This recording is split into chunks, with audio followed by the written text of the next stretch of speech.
Hello and welcome to Dear Franny, the podcast of uncommon conversations about love.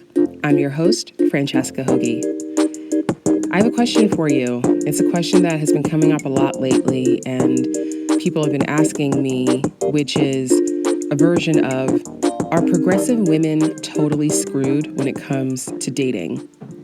Are all men trash? Are all men secretly misogynist? And is there any hope for a woman who is looking for a partner, a male partner who is progressive and is a feminist and truly believes in equality? Is that something that is possible to find? And in our current climate, politically, culturally, it's a challenge. So the short answer to is, are progressive women screwed, is no, but it does make dating more difficult, and that is a reality. However, I think that there's also an opportunity here. There's an opportunity to go a bit deeper. So let me explain what I mean by that. There is a very natural human tendency that we have, which is to take people at face value. We equate niceness with character, with kindness, with authenticity, with genuine concern. And as my friend Corinne Kaplan likes to point out, niceness is not a personality trait, it's a coping mechanism. And we have to learn to look beyond the surface of things. So there are a lot of people who get sucked into all sorts of relationships with people who do not have good character, who aren't truly kind, who don't truly believe in equality, who don't root for you. They don't root for your success. They don't root for you to win. They don't even care about your success or your happiness or your fulfillment. But those people can sometimes come in packages of people who seem very outwardly, quote unquote, nice. There are a lot of men out there who are very well aware of the cultural conversation. They can't help but be aware of that. They can't help but be aware of Me Too. They can't help but be aware of the growing numbers of women who are voicing their dissatisfaction with the patriarchy and sharing their experiences of discrimination and harassment, and really are just fed up. Now, this is nothing new. Anyone who's grown up as female in our culture has been dealing with these things for a long time. I mean, I know that for me personally, I started getting street harassed by adult men when I was around 9 or 10 years old. And I know that, I've had experiences from a very young age, such as a friend of mine, one of my best friends when I was 12 years old, her father used to hit on me every time I'd go to her house. And he would say things to me like, I can't wait till you're 18. And, it made me incredibly uncomfortable. And I avoided him, but I also didn't tell anyone. I didn't speak up. I was a child. I was 12 years old, and I had an adult man telling me that I was beautiful and I had long legs, and he couldn't wait till I was 18 so he could date me. I mean, it's really, really outrageous. And I have a lot of other stories like that. And I'm sure that if you're listening to this and you are a woman, you have lots of your own stories. So my point is, with the Me Too movement and in the culture that we're living in now, having a president in office who is a known sexual harasser, having a lot of women who are very bravely and courageously sharing their stories of being harassed, of being assaulted, of being discriminated against. And it's a conversation that no one can ignore. So there are plenty of men out there who are single, who are dating, who are well aware of this conversation and who are trying to use it to their advantage. So there is a pitfall to be wary of, and that is of the fake woke man. There is a lot of performative wokeness. There's a lot of performative feminism out there. There are a lot of men who know that the thing to say to get all of the cool, attractive, smart, educated women is to call himself a feminist. Now, there are plenty of men out there who truly are feminists, but there are also ones that are not, and they're just saying that. So that is a pitfall to watch out for. So going back to the point that I was making earlier about an opportunity here to look beyond the surface, when it comes to dating, we have been very culturally conditioned to be superficial. We have been very culturally conditioned to have an idea in our heads of what our partner is going to look like. And when we meet somebody who looks that certain way and they say certain things, then we can tell ourselves, oh my God, he's the one, and this is amazing, and this is a really good guy. And that has never been a good strategy. It's just now, it is even more important for anyone who cares about equality, anybody who cares about strong character, anybody who cares about someone who genuinely roots for you, roots for your success, roots for your fulfillment, who considers you to be an equal partner. It is more important than ever to have to look beyond the surface of what people are saying and look at their actions. Because the good news is here that for the misogynists and the fake feminists out there, they're pretty easy to spot, right? So they might suck you in initially with some, sweet words and saying the right thing. But if you're actually paying attention, if you're paying attention to someone, to their actions, you're paying attention to how they live their lives, you're paying attention and having real conversations with them. This is not that hard to spot, right? I mean, sometimes it's not the men who are out there waving the flag and calling themselves feminists who are actually the most progressive and the most feminist when you actually sit down and talk to them. I mean, I would put my own partner in that category. He's not the kind of person who would wear a shirt that says feminist, but he is 100% a feminist, right? And if you actually sit down and you talk to him and you get to know him, it's, to him, equality, it's a no-brainer. It's a no-brainer. So we have to look beyond the surface of things and actually go deeper and actually get to know people's character. So is this going to eliminate a lot of men who seem outwardly like great candidates for dating and for relationships? Is that going to eliminate a lot of men? Absolutely. But it should. The process of dating is a process of sorting, of weeding out, of discovering who is and who is not a good fit for you on a lot of different levels. And if you are a woman who you consider yourself to be progressive, you care about being with a man who's also progressive, you care about a man who believes in gender equality, racial equality, sexual orientation equality. I mean, for me, I know that I have always been someone who, if a guy said anything even remotely homophobic to me, that was a major turnoff. I've never been interested in dating a homophobe. It's not my jam, right? And there are a lot of women who kind of turn a blind eye to certain things and kind of go, oh, well, that's how men are. And I want to be clear here. I'm not blaming women, right? This is not our problem. We didn't create this problem. We didn't create the patriarchy. But now, as we stand at this really crucial time in our culture where we have an opportunity to fully and truly and permanently dismantle the patriarchy, and even though there's a tide in our country of bigotry and hatred that has a very loud voice, and it can make us all feel like, oh my God, this is, there's no hope. We have to believe that our voices, though they may not be as loud on Twitter as some others, then they're still important, and that we are actually the majority. We are actually going to be the majority if we're not already. But that requires us living our values and holding fast to our values. And does it mean that there are going to be men out there who are attractive and fun and well-educated and, sexy and all of those things, who it is going to be important to say, no, you're not acceptable because you're a misogynist or you're a homophobe or you're a racist, right? When we see that behavior, we have the choice to move on and not engage with those people.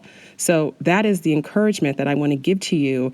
If you are a woman out there who is looking for a partner who is really a true partner, a real true partner, and shares your values, that, yeah, you're going to have to look. You're going to have to sort. You're going to have to ask tough questions. You're going to have to be willing to walk away from someone who is a nice guy and might be checking a lot of the boxes, but this is a big box that he's not checking.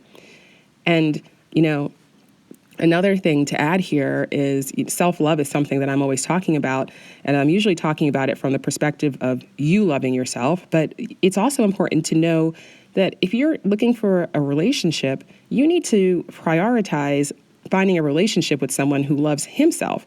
And I apologize here for being so heteronormative in my speaking, but that is just the population that I work with. That's what I am, and so it's not meant to be exclusionary, but I am, defaulting to this heterosexual dynamic. So in this dynamic and in this case, there are, it's very easy to take bravado and take that surface of, look at how confident I am, and, arrogance and swagger and all of those things, to take those to mean a man is truly confident and truly loves himself. And, we can look no further than the White House to look for an example of somebody who has a lot of bravado and a lot of outward confidence and will tell you that he's the greatest person in the world.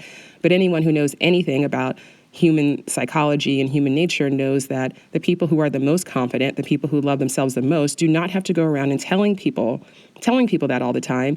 And they certainly don't need to tear other people down and subjugate other people to make themselves feel better. That is not confidence. That is the opposite of confidence. So that is insecurity. That is a lack of self-love. It is more important than ever that we prioritize not only loving ourselves, and that is a lifelong process of going deeper into our own self-love, but prioritizing having relationships with people who also love themselves. Because if you are getting into a relationship with someone who doesn't love themselves, and I don't mean perfection here, but I'm talking about it is something that they are consciously aware of. It's something that they are attempting to cultivate within themselves, that if they're not, they have moved past a victim mindset of what the world has done to me, and they'd start to take responsibility and say, okay, how can I be better?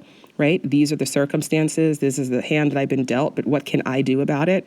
How can I make myself better? How can I make the world a better place? When we have that mindset, that growth mindset, then you really aren't going to have to worry about these other issues, because these other issues come from a place of insecurity and competition and really small-mindedness. So when you start to work on your own self-love, it becomes a lot easier to recognize in other people who truly loves themselves, who's truly confident within themselves, and who is just putting on airs and pretending to try to make themselves feel better with a lot of outside validation. So this is what I mean by there being an opportunity here, because it's always been the case that the best relationships and the most connections are coming when two people are coming to a relationship from a place of really being whole and not looking for the other person to fill, to quote unquote complete them or fill something within themselves that's lacking, or to look a certain way so people can look at you and say, ooh, look at you and this amazing partner you have, right? There is an ego side of relationships that can really rear its ugly head. And if you want to have a real connected relationship with someone who shares your values, it's going to require a commitment to going beyond that ego and to really looking at the character and to having the courage to walk away when someone does not align with your values. So I asked a question at the top of the show, are progressive women totally screwed when it comes to dating? And the answer is no. The answer is no. Love is always, always possible. And I encourage you to become completely determined to find a compatible partner for yourself and to find the relationship that you're looking for. Because if you have that determination and that's your starting point, then even when you meet people who are not the person for you, it's not going to derail you so much. We need to keep moving forward. Even before Me Too, wasn't like, all of these guys were like these amazing guys with great character who loved equality, and now they've been corrupted. These are the same people that we've always known and we've always had to deal with. So this should not come as a shock to anyone that there are a lot of men out there who are misogynists and racists and homophobes. That should not come as a shock to anyone. And now we've come to a point where you can no longer ignore it. And that's actually a good thing, because that's how change happens. We can no longer sweep these things under the rug. We have an opportunity now to face them and to actually change them for good. So I encourage you to develop that determination and that confidence that you are going to find an amazing partner for you. And it might take you dating differently. It might take you prioritizing things differently. It might take you getting more clear on what your values are and living those values more out loud, because that's another way to help to repel the people who you don't want and to attract the ones that you do. And, I don't mean to say this, that, as a single woman, it's all on you. It's not all on you. You cannot dismantle the patriarchy on your own. That's not what I'm saying. There is a responsibility, obviously, that is held by everyone, and especially men, because they're the ones who are in power and they're the ones who have created these systems. So we do need to hold them accountable. But at the same time, we cannot give away all of our power to men. We have to take power back for ourselves, and we have to exercise our power in our choices, and that includes our romantic choices, who we decide to give our energy to, who we decide to give our time to, who we decide to give access to our bodies to, and who we decide to get into relationships with. So get clear on what your values are, live your values out loud, unapologetically. Know that you are worthy. You are worthy of having an amazing partner who loves you, who respects you, who supports you, who believes in equality. And it is possible to find that person. And the more determined you become to find that person and to not give your time or your attention to anyone who does not meet that criteria, the sooner you will get into that relationship. So thank you so much for listening. And I always say this at the end of these episodes, that I feel like I've been ranting. It's a bit of a rant, but it's a hopeful one. I truly believe love is possible for every single person on this planet.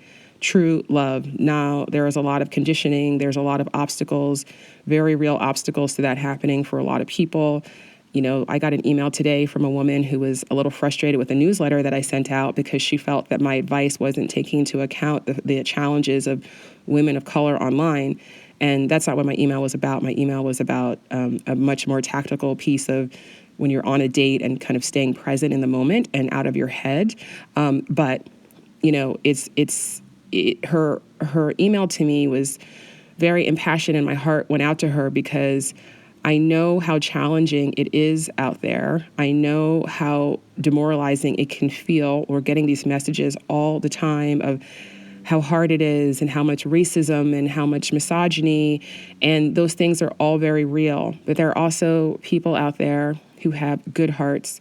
There are people out there who are growth oriented, and those are the people that we want to focus on. And we don't want to give all of our attention and we don't want to give all of our energy to the people who we don't want, because if we give all our energy to people that we don't want, then we're taking that away from ourselves, and we're taking that away from finding and attracting and connecting with the people that we do want. Thank you so much for listening. If you are enjoying this podcast, please, I always say this, but it's important. It really is. Please take a moment to rate and review the podcast. I love reading your reviews. They bring me so much joy, and they really help the podcast with visibility. I love doing the show, and I want to keep doing the show, and I want to really build the audience for this show. And, I have such amazing conversations with such smart people, and I really believe that the conversations that we're having on this podcast are important conversations in our culture. And so I am determined to get this show out there far and wide. So your ratings and your reviews and your subscriptions really help that. So thank you to those of you who have already taken the time to do that. And for those of you who haven't, I would so much appreciate it. So thank you, wherever you are in the world. I don't take for granted that your time is precious, and I thank you for spending a bit of your time with me here today. If you would like to stay connected to me, you can find me on all social media at Dear Franny. I'm at Dear Franny on Instagram and Facebook and Twitter and other places too.